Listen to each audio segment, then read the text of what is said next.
Olá, dando prosseguimento ao estudo do Evangelho segundo o Espiritismo, no capítulo 16, não se pode servir a Deus e a Mamon. Neste vídeo vamos examinar o subitem Utilidade providencial da riqueza, provas da riqueza e da miséria. Allan Kardec, num parágrafo muito interessante, ele traz esta questão, analisa essa questão da seguinte maneira: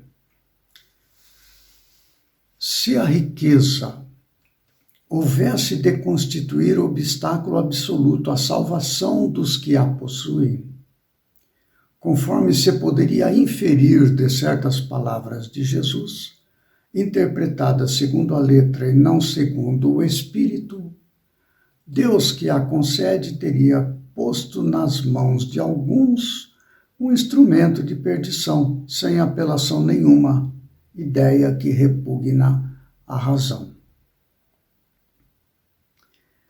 Sem dúvida, diz Allan Kardec, pelos arrastamentos aqui da causa, pelas tentações que gera e pela fascinação que exerce, a riqueza constitui uma prova muito arriscada, mais perigosa do que a miséria.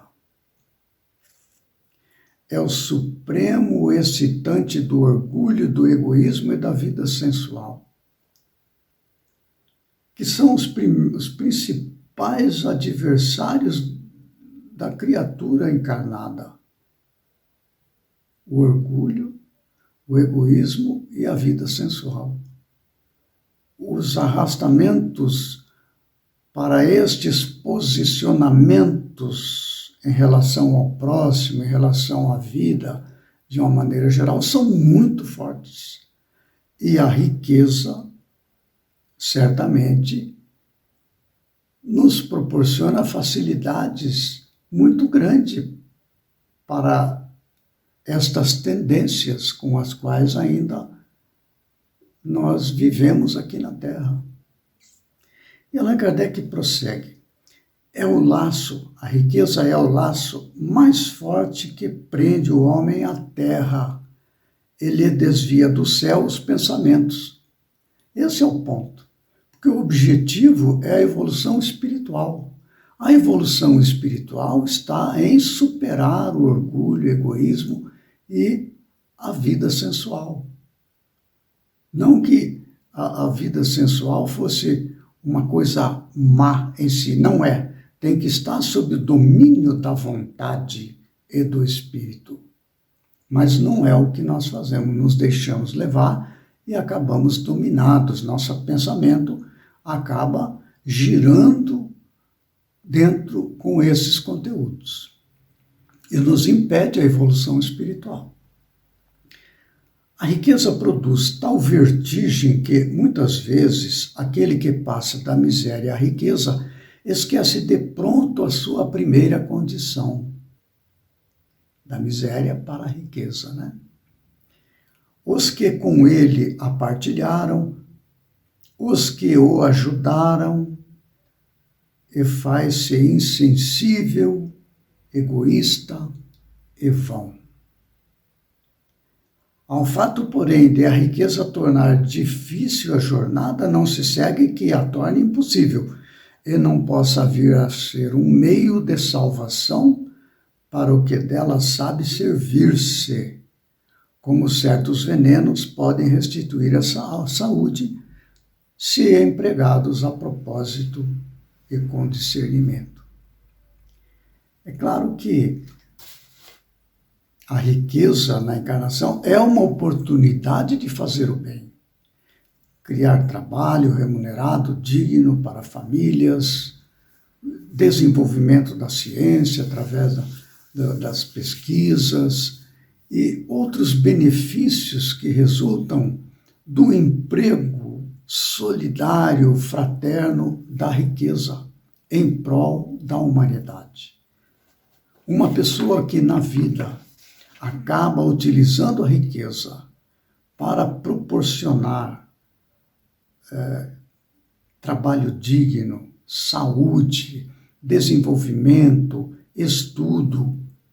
Ao concluir uma encarnação com um bom emprego que a pessoa fez da riqueza, ela sai com grandes méritos perante a própria consciência.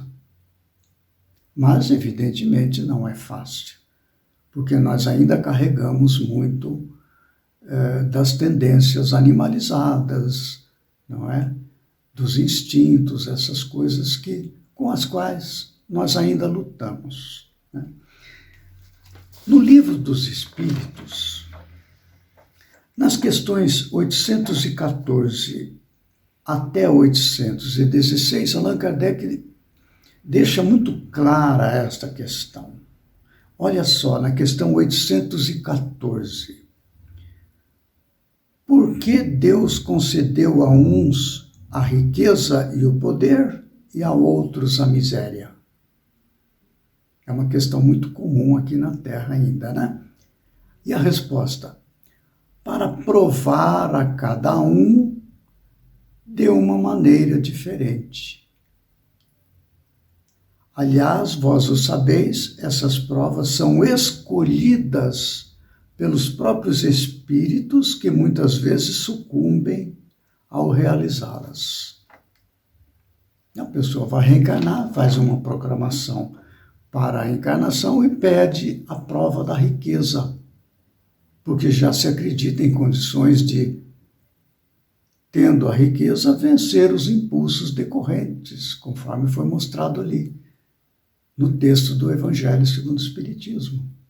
Mas quando chega aqui, acabamos sendo envolvidos e não conseguimos, né? A questão 815. Qual dessas duas provas é a mais perigosa para o homem? A da desgraça ou a da riqueza? Já tem a resposta ali, mas vamos ver a resposta dos Espíritos aqui no Livro dos Espíritos. Diz assim: qual das duas é mais perigosa, a riqueza ou a miséria? Tanto uma como a outra. A miséria provoca a lamentação contra a providência. A riqueza leva a todos os excessos. Veja que são experiências necessárias para fortalecer o espírito na sua evolução espiritual, na superação de arrastamentos, tanto para a questão da riqueza, não é? Que leva a todo tipo de excesso, orgulho, egoísmo e a atração para as facilidades da sensualidade. E no caso da miséria, a questão da revolta contra a providência, contra Deus. Quando retorna à parte espiritual, nos dois casos, nós vamos nos entender culpados, falidos, né? Falhamos na prova que nós acreditamos antes de reencarnar que seríamos capazes de vencer. A questão 816 é a seguinte: se o rico sofre mais tentações, não dispõe também de mais meios para fazer o bem? É justamente o que nem sempre faz, respondem os espíritos. Torna-se egoísta, orgulhoso e insaciável.